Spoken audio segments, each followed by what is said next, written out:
The world is set para sa isang makasaysayang yugto sa football. Mula sa host nations, United States, Canada at Mexico, ihahatid namin sa inyo ang bawat goal, bawat sandali at bawat tagumpay. Manatiling nakatutok para sa mga balita at updates ng FIFA World Cup 2026. FIFA World Cup 2026. Dito lamang sa Bombo Radio Philippines.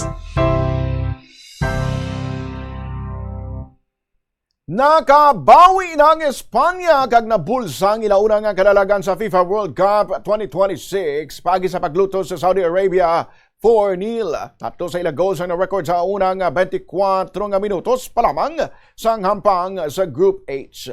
Ang imbokada nga naka-goal para sa Euro 2024 champions kag 2010 World Cup winner amo ang 18 anyos nga superstar nga si Lamine Yamal nga amo palamang nagka-recover sa ginsoprer nga hamstring injury. Sunod nga naka-score para sa Spain amo si Miguel Oyarzabal. Nahimo niya ini sa duwa ka beses sa ika-21 ka ika-24 nga minuto. Sa temprano naman nga bahin sa second half ng luya ng kasumpong sang nagsulod sa ilang kaugalingon nga net ang bola sang defender nga si Hassan Al-Tambakti natabo ang own goal sa 49th minute.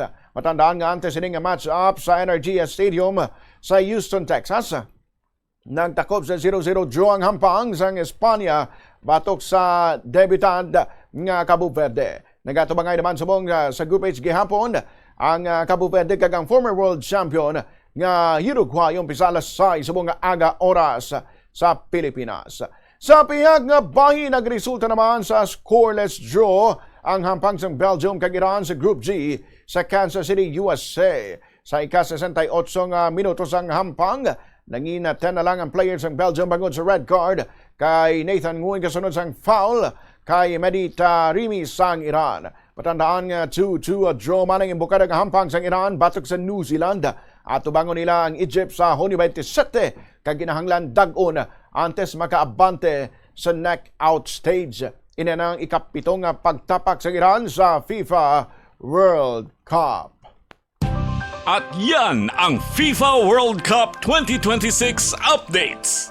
Tumutok lamang sa Bombo Radio Philippines, your trusted source of news and information. Basta Radio Bombo!